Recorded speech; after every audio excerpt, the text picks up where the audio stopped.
High everyone, welcome back to my channel. আশা করি সবাই ভালো আছো, আমিও ভালো আছি। আবারও একটা নতুন ব্লগ নিয়ে তোমাদের কাছে হাজির হয়ে গেলাম। ব্লগটি নতুন হলেও মানুষটি পুরনো এবং ব্লগের কাজগুলোও কিন্তু সেই পুরনো। কারণ এটাই তো আমাদের মেয়েদের নিত্য নতুন নিত্যদিনের কাজ বলতে পারো। কিচেনের কাজগুলোকে আমাদেরকে তো রোজ করতেই হবে। আর শীতকাল তাই একটু পালং শাকের সবজি করে নিয়েছিলাম। সবজিটা কিন্তু আমার বেশ লাগে। দেখবে এই শীতের মধ্যে একটু পালং শাক, বেগুন, আলু, শিম এইসব দিয়ে সবজিটা করলে না বেশ ভালো লাগে। আমার তো খুব প্রিয়। আর এই সবজিটি আমার ঘরে শীতকালে কিন্তু বেশ প্রায়ই হয়ে থাকে। আজকে একটু রান্নাটা তাড়াতাড়ি বসিয়ে দিয়েছিলাম, কারণ তোমাদের দাদাভাই আজকে তাড়াতাড়ি খেয়ে বেরিয়ে যায়, তার জন্য ঘরে সমস্ত কাজবাজ করে রান্নাটা বসিয়ে দিয়েছিলাম। আর ঠান্ডাটা ভালোই পড়েছে কিন্তু। আর সেই পাতলা যে ব্ল্যাঙ্কেট লেপ কাঁথা যে আছে সেইগুলোতে কিন্তু আর কাজ হচ্ছে না। তাই শীতের জন্য এই তুলোর যে লেপগুলো করানো আছে সেগুলো বের করে দিয়েছিলাম, সেগুলো রোদে দিয়ে দিলাম ভালো করে, কারণ 1 বছর তো ভরা ছিল। আর কভারগুলো কিন্তু কেচে নিয়েছি। তারপরে এই সবজিটাতে একটু সর্ষে বাটা দিয়ে দিলাম। সর্ষে বাটা দিয়েও সবজিটা কিন্তু খেতে বেশ লাগে। আজকে একটু নিরামিষ করেছিলাম, তাই একটু আলু পোস্ত করে নিলাম। টমেটো দিয়ে আলু পোস্তটা আমি মা ছেলে আমরা বেশ ভালোই বাসি। তোমাদের দাদাভাই অতটা পছন্দ করে না, কিন্তু আমরা মা ছেলে বেশ ভালোই করেই ওটা খাই।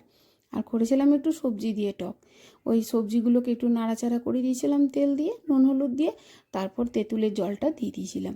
আর নামাবার সময় একটু ওই ভাজা লঙ্কা, ভাজা যে জিরের গুঁড়োটা হয় সেই গুঁড়োটা দিয়ে দেবো। আর একটু গুড় দিয়ে দেবো, মিষ্টি মিষ্টি করে। এই সবজির টকটা খেতে বেশ ভালোই লাগে। আমরা মেয়েরা সবজি টক টক জাতীয় জিনিসটা খেতে খুব পছন্দ করি। তারপর দুপুরেতে খাওয়া দাওয়া করে শুয়ে পড়েছিলাম। আবার এখন তো সন্ধে হয়ে গেছে, তো সন্ধ্যের সময় সন্ধ্যাবাতি জেলে আমি আবারও চলে এসেছি কিচেনে। কারণ আমাদের মেয়েদের কিন্তু এটা একটা বড় কাজ বলতে পারো।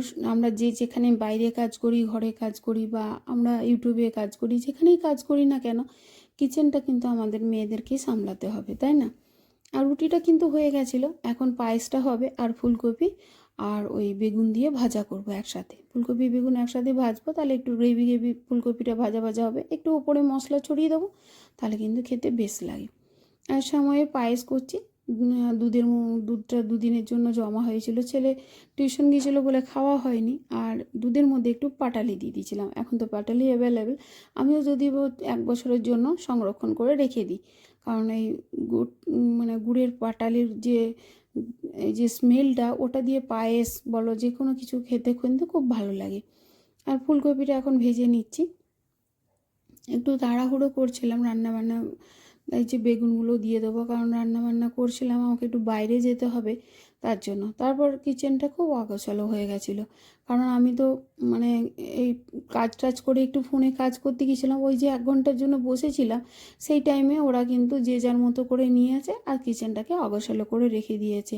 আর এই একা হাতে এই একটা অসুবিধা, যে নিজে যদি না করি সেই কাজটা কিন্তু ওইভাবেই পড়ে রয়ে যায়। আর দেখবে জয়েন্ট ফ্যামিলিতে কিন্তু এই অসুবিধাটা হয় না। কিন্তু আবার অনেক সুবিধাও আছে, অসুবিধাও আছে, সব কিছুতেই বলতে পারো, জয়েন্ট ফ্যামিলি বলো আর একা বলো। তো আর এই বাসন হয়ে গেছিলো অনেক, যেটা তো তোমরা জানো আমার ন্যাচারালি বাসনটা একটু বেশি হয়ে যায়। তো কিচেনটা পরিষ্কার করে বাসনগুলো ধুয়ে নিচ্ছি।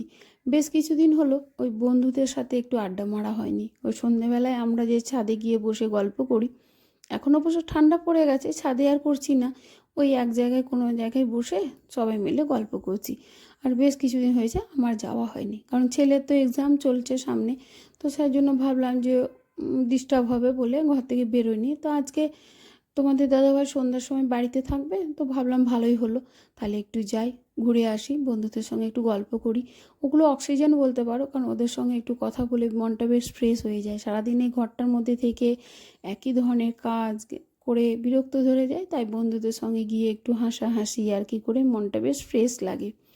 আর আমার ভিডিওটি যদি তোমাদের ভালো লেগে থাকলে অবশ্যই সাবস্ক্রাইব করে দিও, আর লাইক করো, অবশ্যই কমেন্ট করে জানিও যে আমার ভিডিওটি তোমাদের কেমন লাগলো। তোমাদের নতুন নতুন সুন্দর সুন্দর কমেন্টগুলো পড়লে আমি অবশ্যই মোটিভেশন পাবো, এবং আমি মোটিভেট হব নতুন একটা ব্লগ তৈরি করার জন্য। আর এই সবজিগুলো সকালে তোমাদের দাদাভাই নিয়ে এসেছিলো, তো সেইগুলো ধুয়ে রেখেছিলাম এই ডাইনিংয়ে, একটু শুকাতে দিয়েছিলাম, কারণ ডায়েট তো ফ্রিজে ভরা যাবে না, নষ্ট হয়ে যাবে, তার জন্য ডাইনিংয়ে রেখে দিয়েছিলাম। এবার ওগুলোকে আমি বক্সের মধ্যে ভরে ফ্রিজে রেখে দেবো, কারণ বক্সের মধ্যে ভরে রাখি কি জানো তো, যখন রান্না বান্না করবো তাহলে যেন চট করে পেয়ে যায়। তাছাড়া না ওই এক জায়গায় বড় বক্সটায় রেখে দিলে খুব অসুবিধা হয়ে যায়, খুঁজেই পাওয়া যায় না কখন কোনটা কোথায় আছে। আর ওই শাকগুলোকে ক্যারি ব্যাগের মধ্যে রেখে দিলাম, বড্ড তাজা থাকে, একদম মনে হয় নতুন, মানে ফ্রেশ। তাছাড়া না কেমন নেতিয়ে যায় আর নষ্ট হয়ে যাবার ভয় থাকে। তার জন্য আমি কিন্তু শাকগুলো ক্যারি ব্যাগে রাখি, খুব ভালোই থাকে। আর বাকিগুলো বক্সে রেখে দিই। আর এই যে কিচেন ডাইনিংটা পরিষ্কার করে নিলাম, কারণ রাত্রে তো আবার খাওয়া দাওয়া আছে, কারণ এখন শীতকাল, যদি না করি অসুবিধা হয়ে যাবে। আজ আসি, পরে আবারও দেখা হবে নেক্সট একটি ব্লগে।